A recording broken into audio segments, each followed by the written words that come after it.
God bless you, everybody. Welcome back to my YouTube channel. Today we are simply blessed to be given another day of life where we can become a step closer to who we were created to be. So today I'm going to be extremely vulnerable to you all.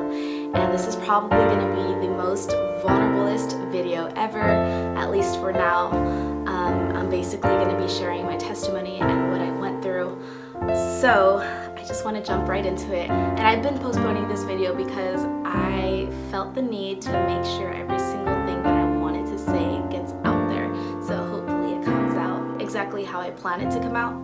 So without further ado, let's get into it. So growing up, I was a very outgoing person. At least I thought I was. I mean, I could be wrong, but I felt like I was outgoing. And I was very social with others in high school. I was in theater, I was in band, I was in choir, I was in arts.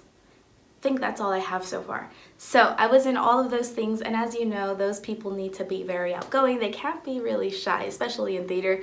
No, honey, you're gonna embarrass yourself and fall on your face, and that's okay. And you know, they were very outgoing. They didn't care what others thought. And so I was one of those, I was one of those that would have like I would go to different groups. I wasn't just in one particular group. I would go to several different groups and kind of just like, hey, how y'all doing? Hey, how are you doing? Just like different.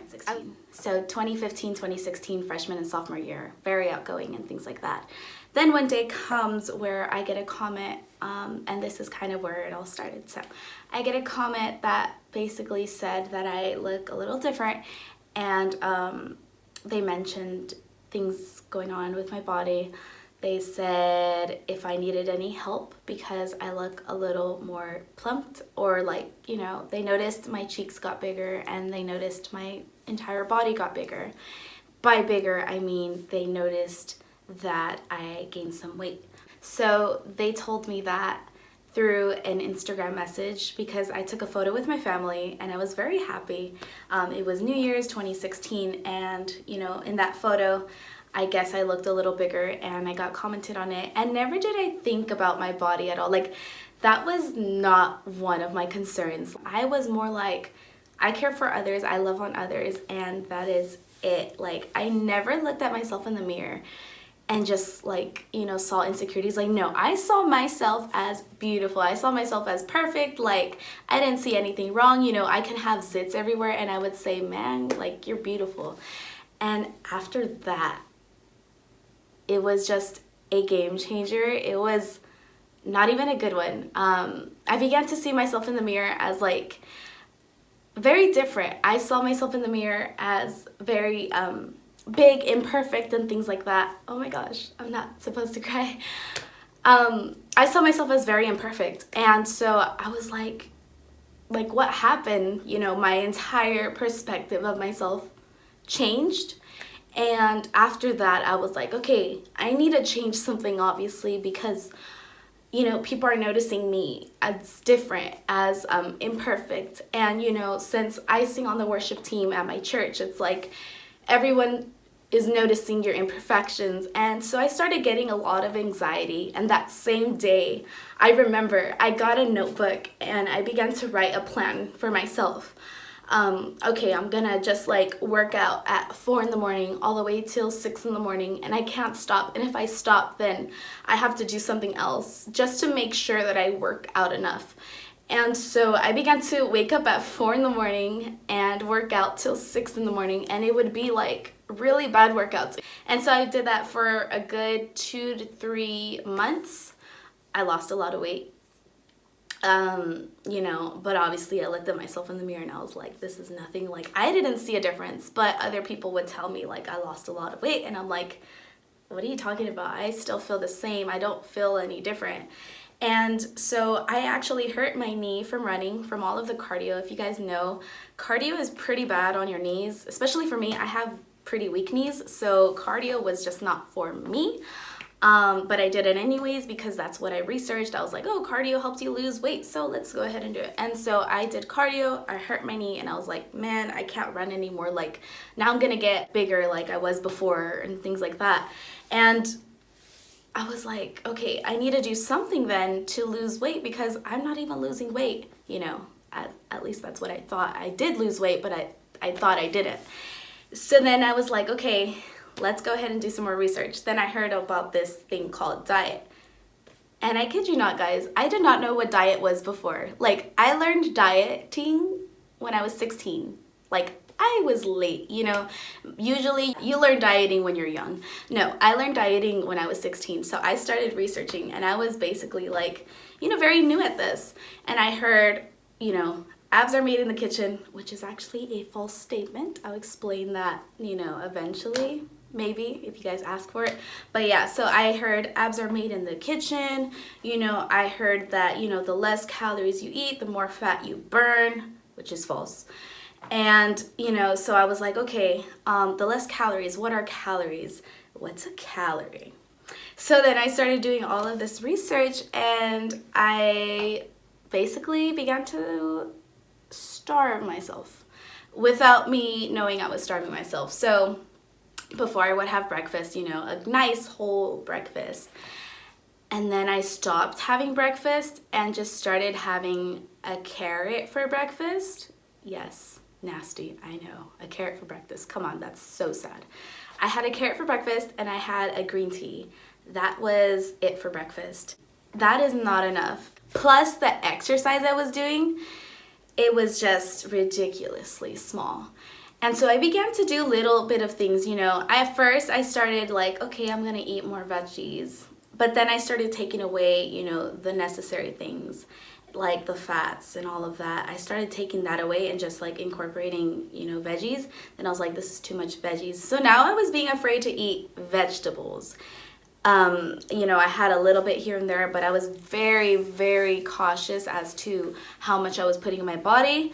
Then I started doing the same thing for lunch. I remember I had lettuce, like a bowl of lettuce for lunch with like half a tomato because a full tomato was too much for me. Yeah. And so I began to starve myself basically.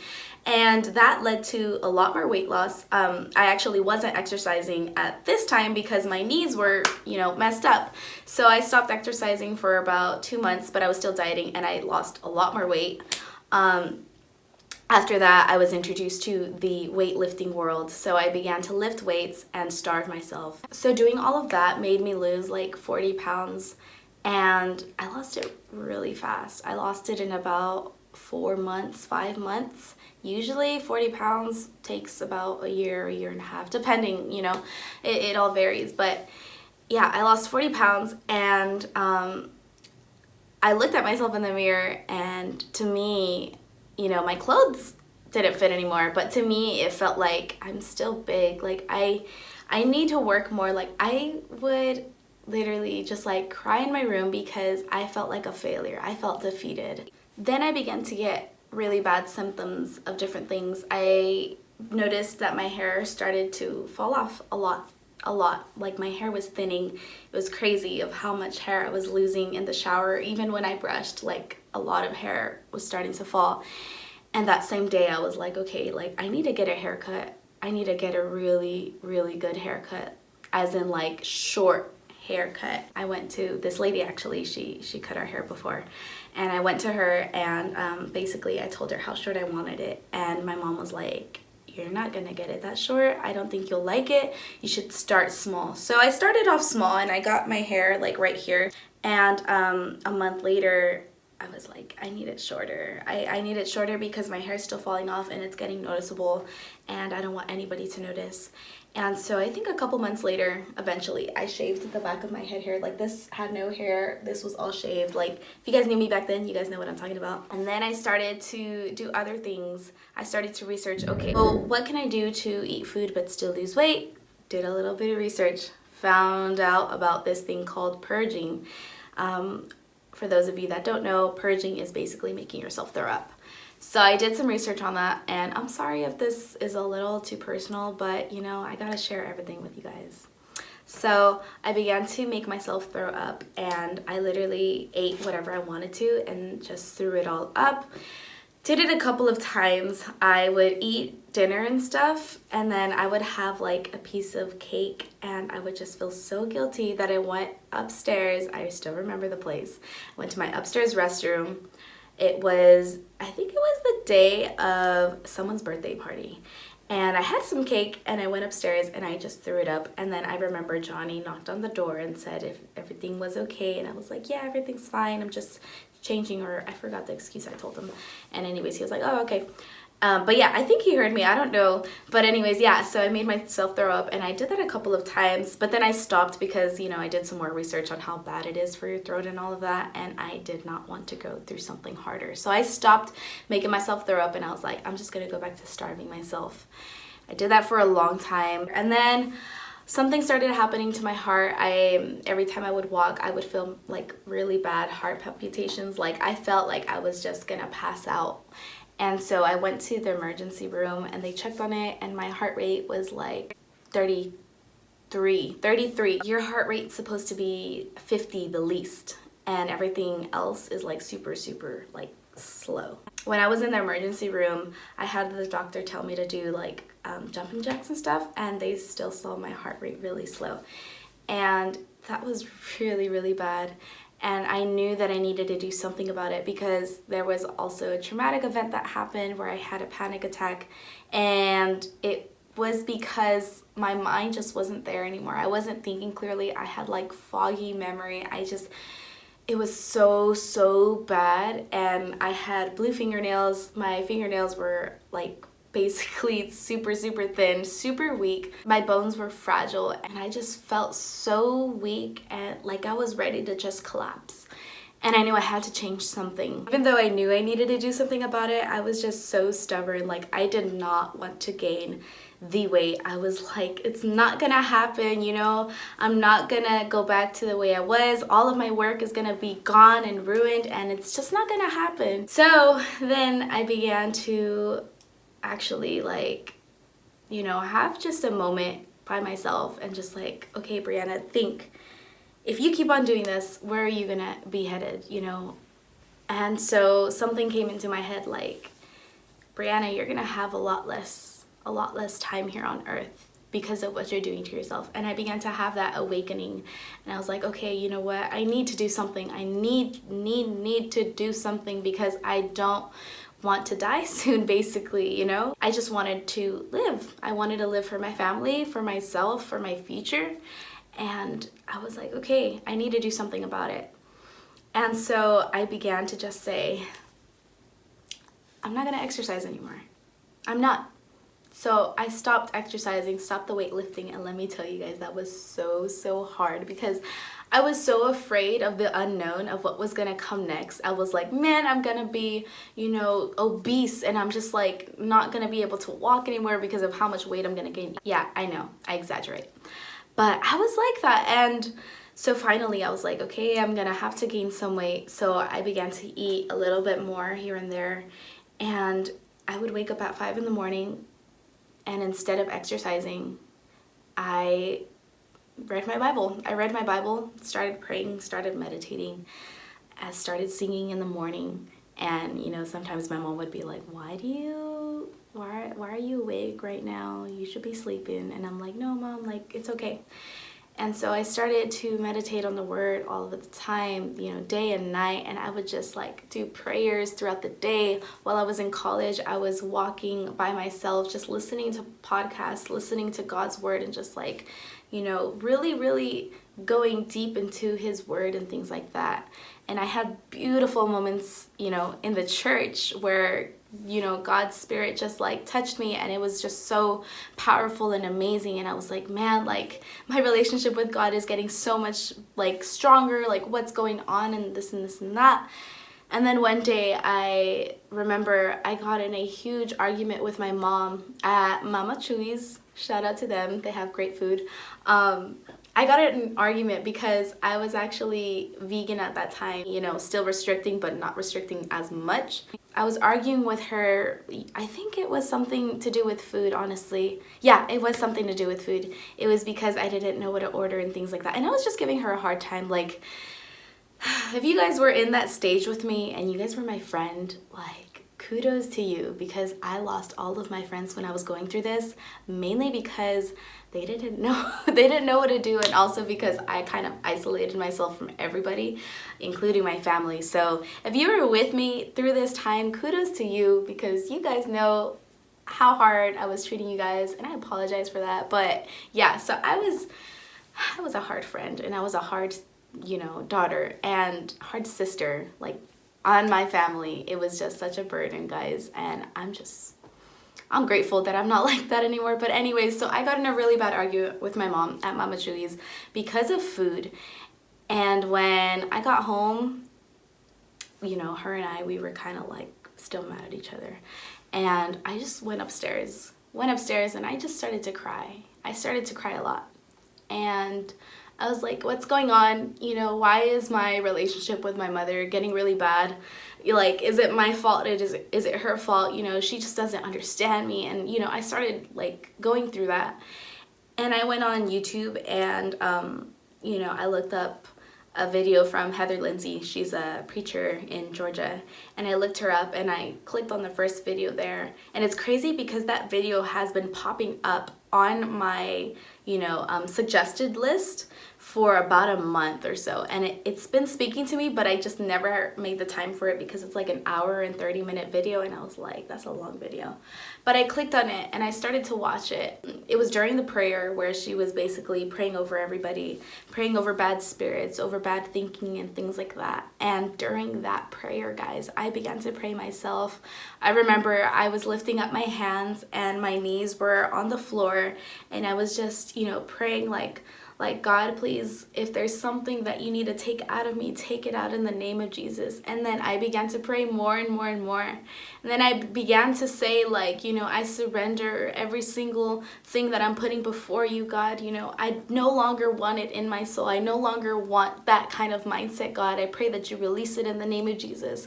And so I began to pray this prayer, and I was like, man, like God, you are so, so good. And I just started yelling and yelling and yelling. And then I began to stand on my knees. I was still on my knees, and I was kind of walking on my knees, wobbling and things like that.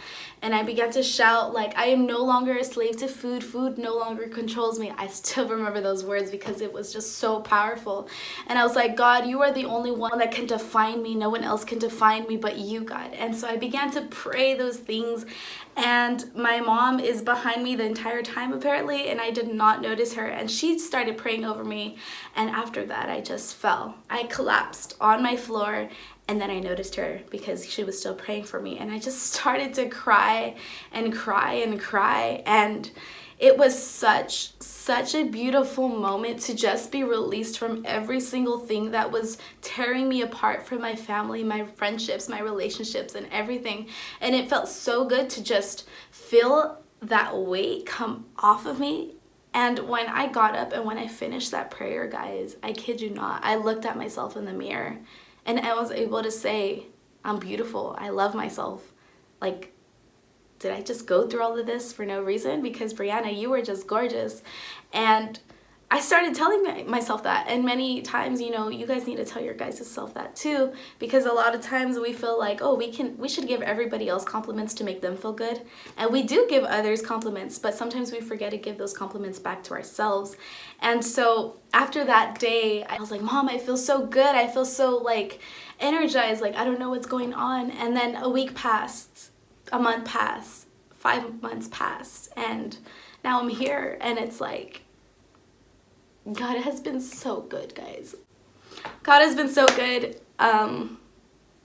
There's no moment that I would take back. There's absolutely nothing that I would do different. Going to God first is like something I should have done in the beginning, but because I was being stubborn and all of that, it really taught me like how much easier it could have been if I went to God first in this. But I'm glad that I did it the way I did it, because now I can just recognize how important it is to go to God first before you go to anyone else, before you go to a nutritionist, before you go to a therapist and things like that. Like, no, sweetie, no, like, go to God. He's our therapist, you know. He's the one who created us, who formed us in our mother's womb, and he knew about us even before you were in your mother's womb. He knew, and he planned you out for a purpose and a reason. And it's like, a lot of times we like to go on Google, we like to go on YouTube, you know, how to lose weight, how to do this, how to do that. And then it's like, go to your source. Like, where is your heart? Where did those desires of having this perfect image come from? Did they come from other people that are, you know, putting you down? Did they come from yourself because you're comparing yourself to others? Like, where did that source come from? And you just have to defeat that source. Like, no, enjoy where you're at right now. Yes, you can better yourself, and that's fine. But just make sure that you know who defines you. And that name is Jesus Christ. He defines you and no one else does. And that's all I have to say for my testimony. I'm still a little emotional because just realizing how grateful I am with everything that God has put me through. And He did it for a reason. He did it so I can inspire others, and He did it so I can learn and value the love that Jesus has already given me, the love that Jesus has already given you. And it's just so beautiful to be able to say this testimony and to just share it with you guys, so you guys don't have to go through all of this. You guys can stop it right now just by defeating the sources and realizing I'm defined by who God says I am, not by what other people say. And that is all I have to say today. So God bless you all. I hope you guys have an amazing night or day wherever you are watching this. I'm praying for you always.